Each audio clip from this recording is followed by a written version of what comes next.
ఎలా ఉన్నావు? బాగున్నావా? చాలా బాగున్నా. మీరెలా ఉన్నారు? నేను సూపర్. మీలాంటి గెస్టులు అందరూ వచ్చినంత వరకు నేను ఎప్పుడు హ్యాపీగా ఉంటాను. వస్తూనే ఉంటారు కదా. ముందుగా congratulations thank you. The title విన్నర్కి. అండ్ నా show no filter with Shiva. అంటే నేను ఫిల్టర్ లేకుండా క్వశ్చన్స్ అడుగుతా, నువ్వు ఫిల్టర్ లేకుండా సమాధానం చెప్పాలి. చెప్తాను. స్టార్టింగ్ ఏది దీనికి ఆ ఫిల్టర్ అని అనొద్దు. స్టార్టింగ్ నార్మల్గా ఉంటుంది, తర్వాత కూడా నార్మల్గా తెలుసు, ఉంటుంది. మీ ఇంటర్వ్యూ చూస్తూ ఉంటాను కదా. తెలుసు మీరంతా. ఎలా ఉంది ఇప్పుడు నీ జర్నీ మొత్తం? ఓకే, బాగుంది. అసలు నీకు ఈ ఫోక్ డాన్సర్ అంటే డాన్స్లో టైప్స్ ఉంటాయా? చాలా టైప్స్ ఉంటాయి. చాలా టైప్స్ ఉంటాయి. ఈ ఫోక్ డాన్సింగ్ అంటే ఇంట్రెస్ట్ ఎందుకు వచ్చింది అసలు డాన్సర్ మీద నీకు? ఎందుకంటే ఎప్పుడు వచ్చింది, ఎలా వచ్చింది? చిన్నప్పుడు స్కూల్లో డాన్స్ చేసేదాన్ని. శ్రీధర్ మాస్టర్ అని ఉండేవాడు, క్లాస్కి వెళ్ళేదాన్ని నేను అక్కడ. సో డాన్స్ నేర్చుకున్నాను. మా డాడీకి ఎక్కువ ఇంట్రెస్ట్ ఉండే ఫస్ట్ డాన్స్ మీద. తనే క్లాస్కి వెళ్ళి పంపించాడు. క్లాసికల్ కూడా నేర్చుకున్నాను నేను. క్లాసికల్ చేశాను. తర్వాత నార్మల్గా ఉంటాయి కదా మన ఊర్లలో ఏం చేస్తారు, కాంపిటీషన్స్ పెడతారు, అలాగే చేసేదాన్ని ఎక్కువ కాంపిటీషన్స్. నేను డాన్స్ అంటే చిన్నప్పుడు అంత లేదు కదా, అలా డాన్స్ నేర్చుకుని శ్రేయ హీరోయిన్ తెలుసు కదా, తను డాన్స్ చేస్తుంటే టీవీ దగ్గర కూర్చొని ఇలాగే చూస్తాను, బాగా నేను ఇలా చెయ్యాలి, తనని చూసే నేను నిజంగా చిన్నప్పుడు తనని చూసే నేను ఇలా చేయాలి, ఇలా నడుము తిప్పాలి, ఇలా ఉండాలి అనుకుని అలా పర్ఫెక్ట్. ఇప్పుడు తనలా చేస్తున్నావా? తనలా అంటే కొంచెం అనుకో, చూసేవాళ్ళు చెప్పాలి, నేను చెప్పకూడదు. బాగా చేస్తున్నావు. అది నీ కొరియోగ్రాఫర్, నీ గురువు ఎవరని చెప్తే ఏమని చెప్తావు? శ్రీధర్ మాస్టర్. ఆయన నీ గురువు? దాని తర్వాత మొత్తం నీకు ఫైనల్ వరకు ఆయనే ఉన్నారా? అంటే ఫైనల్ వరకు కాదు, నేను ఫోక్ ఇండస్ట్రీకి రాకముందు నుంచి తనే నా గురువు. తన దగ్గర నేర్చుకున్నాను. ఈ ఫోక్ లో నీకు ఎలా అవకాశం వచ్చింది? బేసిక్గా ఈవెంట్స్ ఎక్కువ చేసేదాన్ని. అప్పుడు నార్మల్గా నన్ను చూస్తూ ఉంటారు కదా వచ్చిన వాళ్ళు, ఎక్స్ప్రెషన్స్ బాగున్నాయి, పిల్ల బాగా చేస్తుంది. ఫోక్ సాంగ్స్లో ఫస్ట్ సైడ్కి చేశాను నేను. గంగక్క తెలిసే ఉంటుంది. సో గంగక్క సాంగ్స్లో అలాగా సైడ్ డాన్సర్గా చేశాను ఫస్ట్. తర్వాత బేసిక్గా ఏమైందంటే సై టీవీ మీ అందరికీ తెలుసు, తిరుపతి అన్నయ్య, ఇంకొకటి పొద్దుపొడి శంకర్ అని చెప్పేసి మన ఆ అన్నయ్య ఫస్ట్ రావే రావే పెద్దమ్మ సాంగ్కి సరితక్క అని ఒక అక్క ఉంటుంది. తను నాకు కాల్ చేసి నీ డాన్స్ బాగా నచ్చిందే, వాళ్ళు నిన్ను అడుగుతున్నారంటే ఫస్ట్ కోరియోగ్రఫీ ఫస్ట్ యాక్టింగ్ చేసింది అదే సాంగ్ రావే రావే పెద్దమ్మ. తర్వాత సై టీవీలో దందన సాంగ్ అందరికీ తెలుసు. ఈ రెండు సాంగ్స్ తోని అందరికి తెలిసిపోయాను. ఇంకా స్టార్ట్ అయిపోయింది అక్కడ నుంచి. ఇప్పుడు ఒక సాంగ్ ఉంటే సాంగ్ వినాలనుకుంటుంటారు కొంతమంది, డాన్స్ చూస్తుంటారు. అంటే ఫోక్ అనగానే విలేజ్ సైడ్ కానీ మాస్ పీపుల్ కానీ ఎక్కువ చూస్తూ ఉంటారు కదా. నిన్ను పలకరించే ఆడియన్స్ ఏ టైప్ ఆఫ్ ఆడియన్స్? నేను పలకరిస్తాను ఎక్కువ పల్లెటూరు వాళ్ళు, చాలా అసలు వాళ్ళ ఇంట్లో అమ్మాయి లాగానే చూస్తారు. పనిపోయి వస్తారు కదా, నాకు చాలా మంది కొన్ని వీడియోస్ పెట్టారు, రే జానమ్మ వీడియో పెట్టరా, యూట్యూబ్ లో పెట్టు, తినుకుంటూ చూస్తారు పనికి వెళ్ళి వచ్చి అలసిపోయి. అలాంటి చాలా ఇష్టం. పాడిన వాళ్ళకన్నా చూసే ఎక్కువ ఇది. పాపం పాడిన వాళ్ళకి వస్తుంది, బట్ మనమే పాడినాం అనుకుంటారు చాలా మంది. కొంతమంది అడిగారు ఈ పాట నువ్వు. నేను కాదమ్మా పాడింది, నేను యాక్టింగ్ చేస్తాను, పాడింది వేరే వాళ్ళని చెప్పాను చాలా సార్లు. నీకు యాక్టింగ్ ఇష్టం, ఓన్లీ డాన్స్ ఇష్టం? యాక్టింగ్ కూడా ఇష్టం. యాక్టింగ్ ఇష్టం. ట్రై చేసావా ఎప్పుడైనా? ట్రై చేశాను చిన్న చిన్నగా. తుపాకీ రాముల్లో చేశాను కదా నేను, ఫ్రెండ్ క్యారెక్టర్ చేశాను. యాక్చువల్గా చాలా మందికి సినిమాల్లో మూవీస్లో చెయ్యాలి డ్యాన్స్, లైక్ ఇలా మూవీస్ మొత్తం బ్యాక్ సైడ్ ఉంటారు కానీ, లేకపోతే ఫ్రెండ్గా చేసి లేకపోతే ఇలా డ్యాన్స్ చేయాలి అనుకుంటారు కానీ, ఫోక్కి అంత చాలా మంది ఎక్కువ రారు, మ్యాక్స్ ఎక్కువ ఇంట్రెస్ట్ చూపించారు. బట్ నువ్వు ఎందుకు ఇదే అనుకుని ఉండిపోయావు? అంటే నేను బేసిక్గా ఇప్పుడు తెలంగాణ అమ్మాయి అని అంటారు కదా, నేను తెలంగాణలో ఉన్నాను కాబట్టి నేను దానికి అయిపోయాను. ఇంకా నేను తెలంగాణ అమ్మాయిలాగానే ఉండాలి, నేను తెలంగాణ అమ్మాయిలాగానే పేరు తెచ్చుకోవాలి, ఇది అంటే మూవీస్ లో చెయ్యాలి అని ఎవరికైనా ఉండిద్ది. కానీ మూవీస్ లో కూడా ఈ తెలంగాణ సాంగ్స్, స్పెషల్ సాంగ్స్ ఉంటాయి కదా, ఫోక్ సాంగ్స్. ఇప్పుడు మూవీస్ లో కూడా ఫోక్ సాంగ్స్ పెడుతున్నారు, అలాంటివి వస్తేనే చేస్తాను, లేకపోతే వేరే చేయను. ఇప్పుడు వరకు ఎన్ని చేసి ఉంటావు? 2000 దాటిపోయి ఉంటాయి. లెక్క పెడితే ఇంకా చాలా వస్తాయి. 2000 వీడియోసా? అవును. బాగానే సంపాదించు. హోయమ్మా, సంపాదించడం ఎక్కడ అంటే, ఇప్పుడు ఫస్ట్ స్టార్టింగ్ ఇంత, సెకండ్, థర్డ్, ఫోర్త్, అంతే, మరీ ఇంత కాదు. ఎంత నుంచి స్టార్ట్ చేసావు? నార్మల్గా చెప్పకూడదు. నార్మల్గా అంటే నేను ఈవెంట్ స్టార్ట్ చేసినప్పుడు 1500 నుంచి స్టార్ట్ చేశాను. 1500, 1000 రూపీస్ నుంచి స్టార్ట్ చేసి ఇప్పుడు 20,000 అనుకోండి ఒక సాంగ్ కి. నార్మల్ గా చెప్తున్నాను. త్రిబుల్ వేసుకోండి. ఇది త్రిబుల్ ఏం లేదు. ఫోక్ సాంగ్స్ కి నేర్పించే కొరియోగ్రాఫర్స్ నార్మల్ గా సాంగ్స్ కి కొరియోగ్రాఫర్కి తేడా ఉందా? ఏం తేడా? వాళ్ళు ఇది చేయగలరా? ఫోక్ సాంగ్స్ చేసేవాళ్ళు చాలా మంది అంటే వాళ్ళకు ఉన్న టాలెంట్ చాలా ఉంటది. కానీ ఓన్లీ ఫోక్ వరకే ఉండిపోయారు. వాళ్ళు ఒకవేళ ఇటు వస్తే మాత్రం చాలా బాగుంటది. అంటే నేను చూసినంత వరకు. ఇప్పుడు నా సాంగ్స్ కొన్ని నేనే చేసుకుంటాను. కానీ చూసే వాళ్ళకి సేమ్ వే కనిపిస్తుంది కాబట్టి శేఖర్ మాస్టర్ ఉన్నారు. శేఖర్ వైరస్ అని చెప్పేసి చాలా బాగా చేస్తాడు ఆయన. శేఖర్ మాస్టర్ ఆ శేఖర్ మాస్టర్ కాదు, శేఖర్ వైరస్. మీ ఎక్స్ప్రెషన్స్ మారిపోతున్నాయి మళ్ళీ. శేఖర్ వైరస్ అని, ఆ తర్వాత శాంతిరాజ్ మాస్టర్ అని, నమ్రీత్ అని తమ్ముడు ఉంటాడు ఆయన, కళ్యాణ్, ఇంకెవరున్నారు, రాజేష్ మాస్టర్ అని, రఘు జాను అని చెప్పేసి తమ్ముడు. వీళ్ళందరూ ఏంటంటే ఫోక్ మాస్టర్సే అంటారు కానీ వాళ్ళకున్న టాలెంట్ చాలా ఉంటది. వాళ్ళు కోరుకున్నారు ఎప్పుడైనా ఈ కొరియోగ్రాఫర్గా మీరు మారొచ్చు కదా, మామూలుగా నేర్పించవచ్చు కదా అని నువ్వు సపోర్ట్ చేయడం ఏం చేసావా? అంటే సపోర్ట్ అంటే సాంగ్స్ ఇస్తాం, ఈ కొరియోగ్రాఫర్ అయితే బాగుంటది ఇది చెయ్యండి అని చెప్తాం. కానీ మరీ ఇండస్ట్రీ గురించి మనకు తెలియదు కదా, ఇండస్ట్రీకి వెళ్ళానని చెప్పలేము. ఇప్పుడు ఇండస్ట్రీ పర్సనే కదా. ఇప్పుడు చేస్తాను. ఒకవేళ ఎవరైనా అడిగితే వీళ్ళు ఉన్నారు మాస్టర్ తీసుకోండి, లేకపోతే వీళ్ళు ఉన్నారు తీసుకోండి అని చెప్తాను. ఇండస్ట్రీలోకి వచ్చాను అబ్బా, ఇండస్ట్రీలోకి అనవసరంగా వచ్చానే, లేకపోతే ఈ ఫీల్డ్ లోకి రాకుండా ఉండాల్సింది అని నీకు ఎప్పుడైనా అనిపించింది? ఎప్పుడు కొన్ని కామెంట్స్ చూసినప్పుడు ఏంద్రా ఈ బాధ, నాకు అసలు నేను ఎందుకు డాన్సర్ అయ్యాను, ఎందుకు అంటే ఈ ఫీల్డ్కి ఎందుకు వచ్చాను, అసలు మన సాంగ్స్ హిట్ కాకపోతే బాగుండేది, ఏదో నార్మల్గా చేసుకొని ఉంటే అయిపోయేది. ఈ హిట్ అయిన తర్వాత కొంచెం పేరు వచ్చిన తర్వాత ఈ కామెంట్స్ అసలు ఈ తలనొప్పి అవసరమా మనకు అనిపించింది. ఏం కామెంట్స్ వచ్చేవి నీకు నార్మల్ డాన్స్ చేసేటప్పుడు? అదే సేమ్ డాన్స్, సేమ్ ఎక్స్ప్రెషన్స్, ఏంట్రా బాబు యూట్యూబ్ లో ఒకతే ఉందా తీసేయండిరా ఇవి. ఇదే ఏదైతే కామెంట్ ఉందో నీకు డీ చేస్తున్నప్పుడు కూడా వచ్చాయి కదా? చాలా వచ్చాయి. ఇంకా ఇది పోయిందా సరే ఇందులో అన్నారు సరే పోనీ కొంచెం స్ట్రాంగ్ అయ్యాను నేను. కొన్ని అయితే ఇలాగే అంటారులే అనుకున్నాను.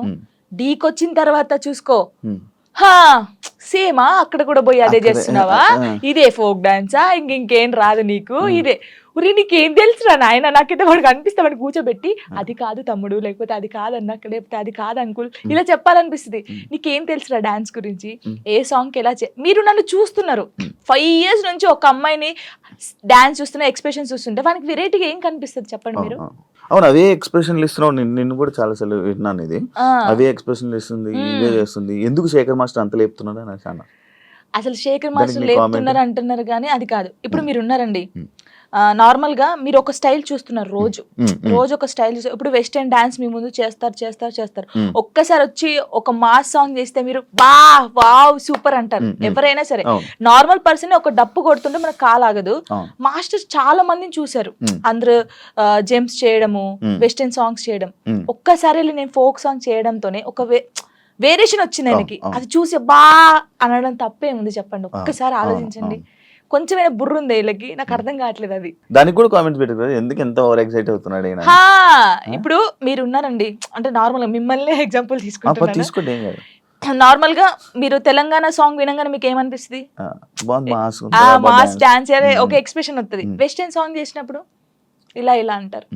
వేరియేషన్ ఉంటది కదా. మాస్టర్ అన్ని చూసి ఒకటేసారి ఫోక్ సాంగ్ వచ్చి నేను చేయడంలో, అంటే నార్మల్ సాంగ్ కి నువ్వు అదే ఎక్స్ప్రెషన్ ఇస్తున్నావు, అదే వాళ్ళు అంటున్నారు కానీ నిజంగా వాళ్ళు టీవీలో చూడకన్నా నా లైవ్ లో నా పర్ఫార్మెన్స్ చూస్తే వాళ్ళే క్లాప్స్ కొడతారు.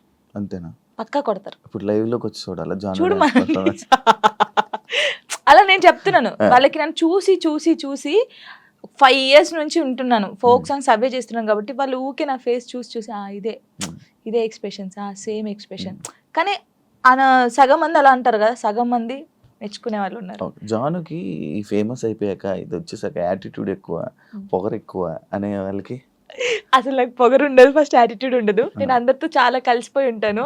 నాతో జర్నీ చేస్తే తెలుస్తుంది. ఇప్పుడు దూరం నుంచి చూసి జడ్జిమెంట్ చేయడం వేరు. నాతో నిజంగా ఒక 1 day వచ్చి 5 minutes చాలు నాతో మాట్లాడితే వాళ్ళకి అర్థమైపోతుంది నేను ఏంటనేది. చాలా మంది నాతో అన్నారు కూడా, ప్రొడ్యూసర్స్ కూడా, మీకు చాలా పొగరు ఉంటదంట అమ్మో మీతో మాట్లాడంటున్నారు. షూటింగ్ వచ్చిన తర్వాత సారీ జానమ్మ ఇలా దండం పెట్టి చెప్పిన వాళ్ళు ఉన్నారు. ఉండదు, అసలు ఉండదు. అసలు ఉండదు. యాటిట్యూడ్ ఎప్పుడు ఉండాలి? సందర్భం బట్టి ఉండాలి. ఎప్పుడు పడితే అప్పుడు ఉండదు. కొంచెం అంటే ఒకవేళ వేరే రకంగా, ఒకవేళ నన్ను ఎవరైనా అన్నప్పుడు మంచి రకంగా అన్నప్పుడు అప్పుడు వాళ్ళకి మాట్లాడేటప్పుడు యాటిట్యూడ్ వస్తుంది. నేను ఇది కాదు అలా వస్తుంది కొంచెం అంతే. ఎందుకు యాటిట్యూడ్, ఎందుకు పొగరు, అవసరం లేదు. ఈ రోజు ఇంత ఉందాం, తర్వాత ఇంత అవుతాం, కానీ మనమైతే ఎప్పుడు అలాగే ఉండాలి. అది నమ్ముతాను నేను. ఎలా ఈటీవీ వాళ్ళు నిన్ను ఎలా కాంటాక్ట్ అయ్యారు, ఎందుకు కాంటాక్ట్ అయ్యారు? మనకి ఎందుకు కాంటాక్ట్ అయ్యారో తెలియదు. మనకు కాల్ వచ్చింది. Yeah, కాల్ వచ్చినప్పుడు నేను బయట ఉన్నాము, mm, టూర్కి వెళ్ళి ఉండి 24th అన్నారు. అప్పుడు ఒక డేట్ చెప్పారు. సారీ అండి నేను రాలేను, నేను టూర్కి వచ్చాను, నేను రావడానికి కుదరదు, ప్రాక్టీస్ కూడా ఆ టైంలో చేయలేం కదా అని చెప్పేసి వదిలేసాం. సరే అండి ఓకే అని కట్ చేశారు. మళ్ళీ నేను హైదరాబాద్ వచ్చిన తర్వాత మళ్ళీ కాల్ వచ్చింది. లేదండి మీరు కంపల్సరీ కావాలి అని అన్నారు. ఓ నీ అమ్మ, మళ్ళీ వచ్చింది కదా, మంచి ఛాన్స్ కదా, మన డాన్స్ కూడా మన టాలెంట్ అనేది అక్కడ చూపించచ్చు కదా అని చెప్పేసి ఓకే అని చెప్పాను. ఆఫీస్కి వెళ్ళాను. డాన్సర్ టోనీ ఎలా పరిచయం మీ ఇద్దరికి? అంటే నార్మల్గా మాది గోదావరికని కదా కాలనీ, వాళ్ళది కూడా గోదావరికని. నార్మల్గా తను డాన్సర్, నేను డాన్సర్. అక్కడ ఉండేవాళ్ళు రవి అన్నయ్య అని చెప్పేసి వీళ్ళందరూ ఏం చేసేవాళ్ళంటే, ఒరే నీకు కరెక్ట్ పర్సన్ అంటే టోనీరా, ఇలా బాగుండేది, మీ ఇద్దరు పేరు చాలా బాగుంటది, చాలా బాగుంటది అని చెప్పేసి చెప్పేవాళ్ళు. ఎవరు ఈ టోనీ ఇలా బాగుంటది అని తర్వాత పరిచయం అయింది. పరిచయంలో కలవక ముందే మీకు అందరూ అనేవాళ్ళ? అందరూ అనేవాళ్ళు అక్కడ ఉండేవాళ్ళు. అంటే నేను చాలా అప్పుడు ఇంకా స్పీడ్ చేసేదాన్ని అనమాట డాన్స్. సో తన స్పీడ్ కి నీ స్పీడ్ కి చాలా బాగుంటదిరా అని చెప్పేవాళ్ళు. మా ఫ్రెండ్ రా డాన్స్ పేరుగా బాగుంటది అంటే నువ్వేమో నిజం పేరు అనేసుకున్నావా? అలా ఏం కాదు, కానీ ఎవరైనా అనుక అప్పుడు పరిచయం అయిన తర్వాత అలా పరిచయాలు అయ్యి అలా లవ్ అయ్యి పెళ్లి జరిగింది. ఎన్ని ఇయర్స్ లవ్ చేసుకున్నారు నార్మల్గా? నా 8th క్లాస్లో అనుకుంటా. 2 years అయిందా మొత్తం? 2 years 2 years లవ్, 3rd yearలో పెళ్ళి అయిపోయింది. మరి ఇంత లవ్ చేసుకున్నారు కదా, బ్రేకప్ అవ్వడానికి ఎందుకు రీజన్? అంటే 3 years లవ్, సడన్ గా ఒక రోజులో బ్రేకప్ ఎందుకు? అలా ఒక రోజులో కాలేదు, అది కొన్ని సిచ్యువేషన్ ఇంకా అలా జరిగిపోయింది. ఫీల్ అయ్యావా అనవసరంగా వదిలేసాను అని? అనవసరంగా వదిలేసానని కాదు, కానీ బాధపడ్డాను. చాలా రోజులు బాధపడ్డాను. అరే ఇలా కాకుంటే బాగుండేది, ఇద్దరం బాగుండే వాళ్ళం కదా, అలా బాధపడ్డాను. అంటే మీ మాటలు వింటుంటే ఎవరి తప్పు లేదు. దిష్టి కొట్టింది మాకు బాగా. అదే అంటే దిష్టి తగులుతూ విడిపోతారా? నిజంగానే విడిపోతారు, నిజంగా విడిపోతారు. ఫ్రెండ్షిప్ అయినా ఏదైనా సరే మన మీద కళ్ళు పడ్డాయి అనుకో విడిపోతాను. నమ్ముతారా ఇది? నమ్ముతాను, నేను చాలా నమ్ముతాను. ఇంకా నాకు జరిగింది కాబట్టి నేను నమ్ముతాను. దిష్టి వల్లే విడిపోయింది. ఇప్పుడు తమిళ పెట్టండి, దిష్టి పల్ల విడిపోయిన వీళ్ళిద్దరు ఎందుకయ్యా సామి ఇదంతా నాకు అనిపిస్తుంది ఇప్పుడు. ఏమైనా స్ట్రగుల్స్ ఫేస్ చేసావా విడిపోయినాక? లైక్ పెళ్ళి అయ్యాక కానీ లేకపోతే విడిపోయాక కానీ? పెళ్ళిలో పెళ్ళి అయిన తర్వాత బాగున్నాం, ఇద్దరం ఈవెంట్స్ చేసుకున్నాం, లిరిన్ బాగా చూసుకున్నాం, అంత ఇక కొన్ని ఇప్పుడు అవన్నీ మాట్లాడదలుచుకోలేదు నేను. ఎందుకంటే పాతవి తవ్వేసి తన లైఫ్ బాగుంది, నా లైఫ్ బాగుంది, మధ్యలో మళ్ళీ టాపిక్స్ చేసి మళ్ళీ వెనక్కి లాగడం నాకు ఇష్టం లేదు. తర్వాత పెళ్ళి అంటే ఇంకా అయిపోయిన తర్వాత, గొడవ అయిపోయిన తర్వాత చాలా మంది చాలా రకాలుగా మాట్లాడారు నన్ను. అంటే రోడ్డు మీద నడుచుకుంటూ వెళ్ళేటప్పుడు కానీ చాలా, ఇప్పటికీ తప్పట్లేదు అది. ఇంకా లోకంలో మేము ఇద్దరమే ఉన్నాము, మా ఇద్దరికే డైవర్స్ అయిపోయినాయి, వీళ్ళిద్దరే వైఫ్ అండ్ హస్బెండ్స్, ఎవరు విడిపోలేదు అన్నట్టు చేస్తున్నారు జనాలు అయితే. నిజంగా అలా అప్పుడు కూడా అలాగే చేశారు. రోడ్డు మీద నడుతుంటే అప్పుడు చేశారు. అప్పుడు నేను ఇలా వెళ్తుంటే, అరే నేను మొగుడు వదిలేశారంటారా దీన్ని, ఇది ఏం చేసిందోరా, మొగుడు వదిలేశాడు అని చెప్పి అన్నారు. ఇలా వదిలేసిన తర్వాతనే కదా నాకు ఎక్కువ అలా అలా చాలా స్ట్రగుల్స్ పడ్డాను. ఎవరున్నారు నీకు సపోర్ట్గా అప్పుడు? Mummy daddy. అమ్మ నాన్న ఏమన్నారు? మా మమ్మీ డాడీ అసలు, మా డాడీ గురించి ఎత్తనే ఏడిపోతుంది నాకు. అంటే మా డాడీ ఎలా అంటే, వీళ్ళకి ఎలా ప్రేమ చూసుకోవాలో తెలియదు మా మమ్మీ డాడీకి. ఫస్ట్ ఆఫ్ ఆల్ మా డాడీ గురించి నేను ఎప్పుడు ఎక్కడ మాట్లాడలేదు. ఇక్కడ అంటే అందరూ లవ్ యూ డాడీ, ఇప్పుడు ఈ జనరేషన్ లో అప్పుడు అంటే అప్పుడు వాళ్ళకి తెలియదు. ఇప్పుడు మనం ఏడ్చినా ఎందుకు ఏడుస్తున్నావు, ఇది కావాలా, ఇట్లా ఫస్ట్ మా డాడీకి సారీ అని చెప్పాలని ఉంది గట్టిగా, హక్ చేసుకొని. కానీ ఆయనకి ఆ ఫీలింగ్స్ ఉండవు, అంటే తెలీదు. చెప్పినా కూడా ఎందుకు ఏడుస్తుందో అంటాడు. మా మమ్మీ కూడా అంతే. నేను లవ్ మ్యారేజ్ చేసుకొని వెళ్ళిపోయినప్పుడు కూడా చిన్న మాట అనలేదు నన్ను, చిన్న మాట. ఎందుకు చేసుకున్నావు ఆయన అడగలేదు. మేమిద్దరం కలిసి ఇంటికి వెళ్ళినప్పుడు సారీ డాడీ అని చెప్పి ఇంట్లోకి వెళ్ళిపోయాం అంతే. ఎంత బాగా చూసుకున్నాడు మా ఇద్దరిని తెలుసా, ఇంత మాట కూడా అనలేదు ఎప్పుడు. నాకు ఆయన వద్దు డాడీ అన్నప్పుడు ఏమనలేదు, మళ్ళీ కావాలి డాడీ అన్నప్పుడు ఏమనలేదు. నిజంగా మా డాడీ దొరకడం నాకు చాలా అదృష్టం. ఆయన గురించి ఎప్పుడు అసలు ఎక్కడ మాట్లాడలేదు నేను, ఫస్ట్ టైం మాట్లాడుతున్నాను. ఐ లవ్ యూ డాడీ అంతే. అంటే ఒక అమ్మాయికి ఒక డాడీ సపోర్ట్ ఎంత ఉండాలో కానీ నాకు మా డాడీ ఫ్రెండే. ఇద్దరం కూర్చుంటాం, మాట్లాడుకుంటా ఉంటాం బాగా. రాత్రి కూర్చుంటారు డాడీ తాగుతా ఉంటాడు, నేను పోస్తా అదే ఉంటాను. అర్థం సిట్టింగ్ చేసుకొని కూర్చొని మంచిగా మాట్లాడుతుంటారు. మాట్లాడుతా ఉంటాం. మా డాడీ నాకు ఎప్పుడు ఫోన్ చేయడు, మా మమ్మీ డాడీ అసలు నాకు ఫోనే చేయరు. ఒక అమ్మాయిగా బయటికి ఇంత తిరుగుతానా అంటే వాళ్ళకి తెలియదు ఏం చేస్తున్నావు, ఎక్కడున్నావు, అయిపోయిందా, అసలు ఫోనే ఉండదు. వెళ్ళింది చేసుకుని వస్తారు, తనకు తెలుసు. తనకు తెలుసు 3 monthsకి ఒకసారి మా డాడీ ఫోన్ చేస్తే ఏడుతాను ఫుల్. స్క్రీన్ షాట్ పెట్టి స్టేటస్ పెడతాను, మా డాడీతో ఇంతసేపు మాట్లాడాను. మొన్న నార్మల్గా ఏడుపు వచ్చేస్తుంటుంది నార్మల్గా, లేకపోతే ఒక టాపిక్ ఇక్కడ పెయిన్ ఉంటది కదా, ఇప్పుడు డాడీ గురించి తీసినాకనే పెయిన్ వచ్చింది. మా డాడీతో నేను అంత ఉన్నాను, మా డాడీతో టైం స్పెండ్ చేయలేకపోతున్నాను. నాకు మా డాడీ లిరి చాలా, వీళ్ళిద్దరు పేరు ఎత్తే నేను ఏడ్చేస్తాను ఫస్ట్. మీ అబ్బాయి అంత ఇష్టమా మీ అబ్బాయి అంటే? చచ్చిపోతాను, వాని కోసమే బతుకుంది నేను. ఇప్పుడు కొన్ని రోజులు అయిన తర్వాత మీ అబ్బాయిని పంపించాలి, నాన్న దగ్గర పంపించాలి అని అంటే పంపించరు. అంటే యాక్చువల్ లా ప్రకారంగా నార్మల్గా కొన్ని ఇయర్స్ అమ్మ దగ్గర, ఇన్ని ఇయర్స్ అని అమ్మ దగ్గర ఉండాలి అని చెప్పి. మీరు అలా అంటే నాకు గుండె అయిపోతుంది. లేదు జనరల్గా అడుగుతున్నా. లిరి వెళ్ళడు, అమ్మ కాడే ఉంటా అని చెప్తాడు. షూర్ నేను ఉంటును, సపరేట్ గా మనతో మీరు మాట్లాడండి, వాడు చెప్పేస్తాడు, వెళ్ళడాడు. అంటే అబ్బాయి ఇష్టం, అబ్బాయి ఇప్పుడు నా ఇష్టం లేదు తన ఇష్టం లేదు, వాళ్ళు ఇరిగాని అడుగుతారు కదా, మా మమ్మీని వదిలిపెట్టి రానని చెప్తాడు. ఇప్పుడు హ్యాపీయా మొత్తం అంతా, మీ అబ్బాయి మీరు అంతా హ్యాపీ? మేమిద్దరం చాలా హ్యాపీగా ఉన్నాం. అవును, యాక్చువల్లీ పేరెంట్స్ మధ్య జరిగినవి పిల్లలకి చెప్పకూడదు, ఎందుకు వాళ్ళని ఇబ్బంది పెట్టడం అనేసి నార్మల్గా అనుకుంటుంటారు బయట, నార్మల్గా జనరల్గా.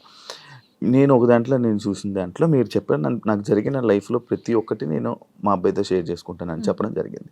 కరెక్ట్ అనుకుంటున్నారా? కరెక్టే, ఎందుకంటే ఇప్పుడు ఫాదర్ మదర్ ఉన్నప్పుడు ఆ పిల్లలకి అవి తెలియకూడదు. ఫాదర్ లేడు, సో అన్నీ నేనే వానికి. నేనైనప్పుడు నా లైఫ్లో ఏం జరుగుతుందో వానికి ఒక్కనికే తెలియాలి, ఎవరికి తెలియకూడదు. ఇప్పుడు వాడు అబ్బాయి అండి, నార్మల్గా చెప్తున్నాను, వాడు ఇంకొక 5 years అయితే పెద్దగా అవుతాడు. పెద్ద అయిన తర్వాత బయటకు వెళ్తాడు, జనాల గురించి తెలిసిందే కదా, ఎవడో ఒక మాట అంటాడు. అప్పుడు వీనికి ఏం తెలియదు అనుకో, వాడు వచ్చి నన్ను క్వశ్చన్ వేస్తాడు, అమ్మ వాళ్ళు ఇలా అంటున్నారు ఏంటమ్మా అని. వీనికి అన్నీ తెలిసాయి అనుకో, మా మమ్మీ గురించి నాకు తెలుసురా, మీరేంట్రా అనేది, వెళ్ళండి రా అంటాడు. దానికి దీనికి ఎంత ఉంది? సో నా కొడుక్కి నా లైఫ్లో ఏం జరిగింది, ఏం జరగబోతుంది అన్నీ తెలియాలి. నేను వానికి అన్ని షేర్ చేసుకోండి, నాకు ఎవరున్నారు ఇంకా షేర్ చేసుకోవడానికి, వాడు ఒక్కడే ఉన్నాడు. సఫర్ అవ్వడా అసలు వాడు నాకు ధైర్యం చెప్తారు తెలుసా. అవునా? చాలా లీడింగ్ చూస్తే మీరు అలా ఉన్నారు కానీ చాలా మెచ్యూరాడు, చాలా. మీ తెలివితేటలు ఎక్కువ వచ్చినట్టు బాగా. అసలు వాడు వానితో మాట్లాడితే మీకు అర్థమవుతుంది, అంత బాగా మాట్లాడతాడా? అంత బాగా మాట్లాడతాడు. నాకు ధైర్యం చెప్తాడు నేను ఏడుస్తే. ఎందుకు ఏడుస్తారా అలా? ఇంకా మరి బాధ వచ్చినప్పుడు ఎవరికి షేర్ చేసుకోవాలి? ఇప్పుడు బయటికి వెళ్తాం, షూట్స్ చేస్తాం, కొందరు మంచిగా మాట్లాడతారు, కొందరు చెడుగా మాట్లాడతారు. అట్లా మాట్లాడినప్పుడు ఇంటికి వెళ్తాను, వాడిని చూడగానే ఏడుపు వస్తుంది, గట్టిగా పట్టేసుకొని డాడీ ఇలా అన్నారా ఈ రోజు నన్ను అన్నీ చెప్తాను. శివ గారు తెలుసా, నేను ప్రతి పిన్ టు పిన్ చెప్తాను వానికి. నేను నాకు ఎవరైనా ప్రపోజ్ చేసినా ప్రపోజ్ చేశారు లిరి నాకు అని చెప్తాను నేను, సీరియస్ గా. ఎవడాడు అంటాడు, ఎవడాడు అంటాడు, నాకు నచ్చలేదు లిరి అని చెప్తాను నేను.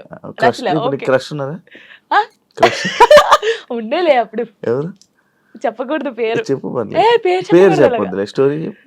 నార్మల్ గా అంటే ఎవరికైనా ఉంటారు, నేను కూడా మనిషినే కదా, నాకు కూడా క్రష్ ఉంటారు. నాకు అనుష్క అంటే క్రష్, హీరోయిన్ మీరు హీరోయిన్ క్రష్ చేసి నార్మల్ గా ఒకరంటే ఇష్టం ఉండే. అంటే వాళ్ళతో ఎప్పుడు మాట్లాడలేదు, నేను వాళ్ళని ఎప్పుడు కలవలేదు, ఎప్పుడు చూడలేదు, కానీ బట్ కొన్ని వీడియోస్ చూసిన తర్వాత వాళ్ళ క్యారెక్టర్ నచ్చి కొంచెం ఇష్టపడ్డాను. ఇప్పుడు ఇది చెప్పారా మీ అబ్బాయికి? చెప్పాను, ఒరే వాళ్ళ క్యారెక్టర్, ఓ అవునా, ఓకే ఓకే. మా వాడు కన్వే చేశారా ఆయన దాకా? చెప్పాను ఆయనకి. అబ్బాయికా చెప్పలేదు, చెప్పాలని లోపు పెళ్లి అయిపోయింది. సీరియస్ గా ప్రామిస్, ఇది ప్రామిస్, ఇది పెళ్లి అయిపోయింది. అయ్యో దేవుడా, పెళ్లి అయిపోయిందా, ఓకే పర్లేదులే, చూసుకుంటున్నారు కదా వీడియోస్, ఓకే ఫైన్, ఇష్టం కదా చూస్తూ ఉందాంలే అలాగా. ఇంకో మ్యారేజ్ చేసుకోవాలని ఆలోచన లేదు లేదా? కింద కామెంట్స్ వస్తూ ఉంటాయి నార్మల్గా. ఫస్ట్ మీ అబ్బాయికి ఫస్ట్ తండ్రిని తీసుకునిరా అని, లేకపోతే ఇలా కామెంట్స్ వస్తుంది, వాళ్ళకి ఏం చెప్పాలి? ఇప్పుడు తండ్రిని కల్పించండి ఫస్ట్, ఆయన తండ్రి దగ్గర పోనండి. అరే వీనికి ఇష్టం లేదు, వీనికి అన్ని బాగా చూసుకున్నప్పుడు ఇంకెందుకు? ఇప్పుడు తండ్రి అంటే తన లైఫ్ తను చూసుకుంటున్నాడు, హ్యాపీ. మళ్ళీ మేము తన లైఫ్ లోకి వెళ్ళి మేము డిస్టర్బ్ చేయలేము, తను మా లైఫ్ డిస్టర్బ్ చేయడు. అంటే లిరితో అప్పుడప్పుడు మాట్లాడిస్తాను నేను. ఎప్పుడు బర్త్డే కంపల్సరీ మాట్లాడించాలి కాబట్టి నేను మాట్లాడిస్తాను. నేను దాన్ని అసలు అలా చేయను. ఎప్పుడైనా కలవాలనిపిస్తే కలుస్తాను, కానీ ఊకే కల్పించను. ఎందుకు ఇక్కడ ఏమైతుందంటే ఊకే కల్పించిన కొద్దీ ఏదైనా ఒక వీడియో బయటకు వస్తే ఇంకా వైరల్ అవుతుంది. అది మేము బాగుంటుంది, ఇప్పుడు మా లైఫ్ బాగుంటుంది, తన లైఫ్ బాగుంటున్నప్పుడు ఇంకా మధ్యలో ఇవన్నీ వద్దు.